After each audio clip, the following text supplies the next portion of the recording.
Halo rekan-rekan, ya salam sejahtera untuk kita semua. Ya di video kali ini kita akan membahas satu topik yang sangat-sangat krusial, yang sangat-sangat penting, yang perlu kita sadari bersama. Ya judulnya 7 penyakit generasi milenial. Nah, kita tahu generasi milenial itu memiliki pola hidup yang sangat berbeda dengan generasi-generasi yang sebelumnya. Ya, jadi coba Anda cek ya, kalau Anda ngerasa anak muda ya termasuk generasi milenial, coba Anda cek ya. Apakah Anda lebih sering mengkonsumsi minuman bersoda, berasa, ya, berwarna daripada air putih? Ya. Yang kedua, kita hidup di lingkungan di perkotaan yang tingkat polusinya sudah di atas ambang batas sebetulnya. Ya, apalagi teman-teman yang tinggal di Jakarta. Yang ketiga, stres. Ya, entah karena tuntutan pekerjaan, tuntutan tugas-tugas di sekolah, harus berkompetisi dengan teman-temannya, ngejar nilai, ngejar ranking, ngejar IPK, ya, stresnya luar biasa. Ya. Kemudian yang keempat, mungkin Anda sering mengkonsumsi makanan yang rendah nutrisi namun tinggi kalori.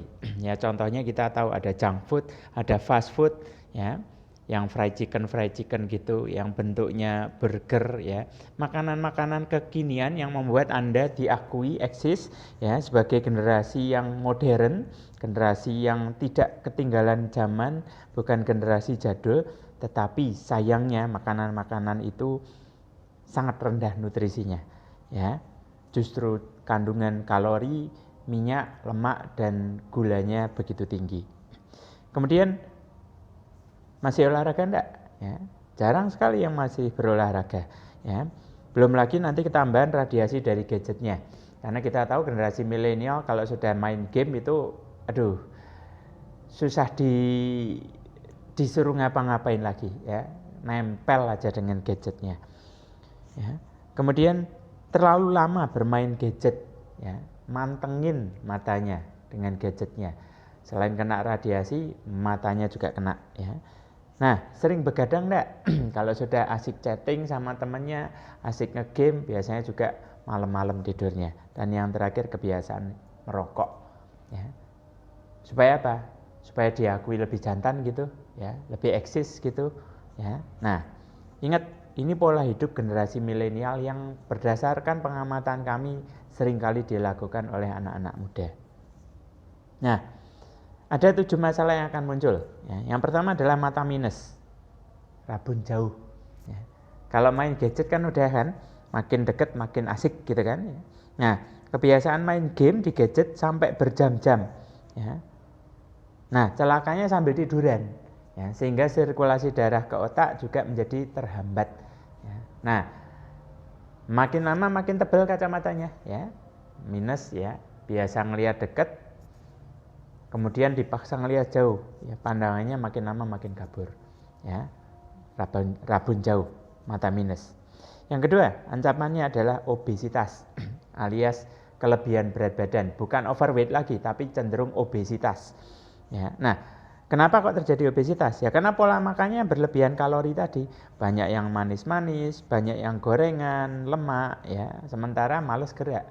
Nah, kalau sudah nonton TV atau main gadget, ya, main game sambil ngemil, waduh mantap, ya, enak banget gitu ya. Nah, akibatnya sekian tahun kemudian. Yang ketiga, lanjutannya dari obesitas adalah biasanya terjadi fatty liver atau perlemakan di liver. Nah, yang perlu teman-teman pahami, liver itu organ utama kita, salah satu dari 5 organ vital kita. Nah, ada pembungkus lemaknya, namanya visceral fat, ya, supaya tidak terjadi benturan, ya.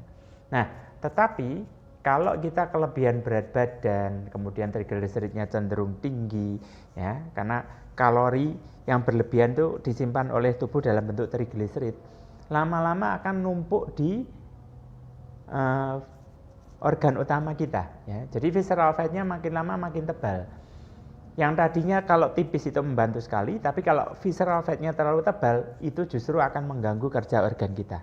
Ya. Nah, ciri-cirinya yang paling gampang apa? Kalau yang fatty liver, secara kasat mata perutnya buncit.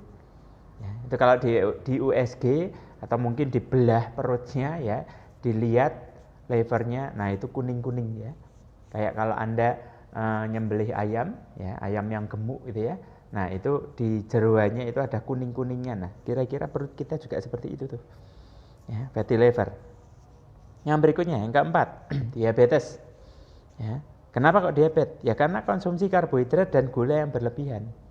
Yang perlu Anda pahami kalau 30-40 tahun yang lalu orang menderita diabetes itu dominannya 80% karena faktor keturunan. Tetapi sekarang yang terjadi justru kebalikannya. Ya, orang menderita diabetes 80%-nya karena pola makan, pola hidup yang tidak benar.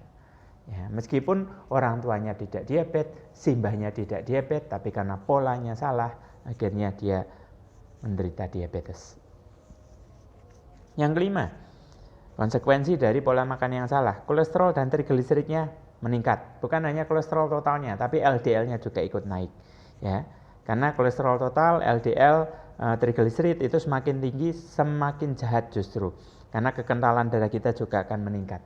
Nah, kalau darahnya kental, apa yang terjadi? Risikonya hipertensi, ya. Kerja jantungnya menjadi lebih berat, ya. Penyumbatan terjadi di mana-mana.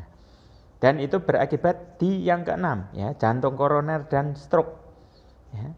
Kenapa kok ini terjadi? Ya karena tadi, ya, tumpukan lagi masalahnya, kurang aktivitas fisik, tingginya lemak darah, ya, jarang olahraga, stres, tambahi dengan kebiasaan merokok. Ya. Nah, yang terakhir adalah tumor dan kanker. Kita tahu tingkat polusi di perkotaan itu sudah tinggi, ya, kualitas lingkungan sudah tidak sebaik dulu. Nah, sehingga jumlah radikal bebas juga naik, meningkat. Nah, yang kita perlu pahami, semua orang bisa menderita tumor dan kanker. Karena sel normal kalau ketemu dengan radikal bebas dia akan bermutasi menjadi sel premalignan, sel malignan, tumor, ujung-ujungnya ke kanker. Nah, caranya memerangi adalah dengan mengkonsumsi antioksidan. Ya, nah, antioksidan ini banyak terdapat pada buah-buahan dan sayur. Nah, celakanya generasi milenial kalau suruh makan buah dan sayur biasanya sulitnya minta ampun. Ya. Jadi radikal bebasnya yang dimasukkan banyak-banyak. Nah, salah satu sumber radikal bebas adalah makanan yang berpengawet. Ya, selain polusi. Ya. Nah, yang terakhir dipicu oleh stres. Ya. Sehingga tumor kanker sekarang semakin lama semakin banyak, ya. Kalau mungkin 40 tahun, 50 tahun yang lalu orang yang kena tumor kanker itu hitungan jari lah, ya, jarang sekali. Tapi sekarang relatif jauh lebih banyak dibanding dulu.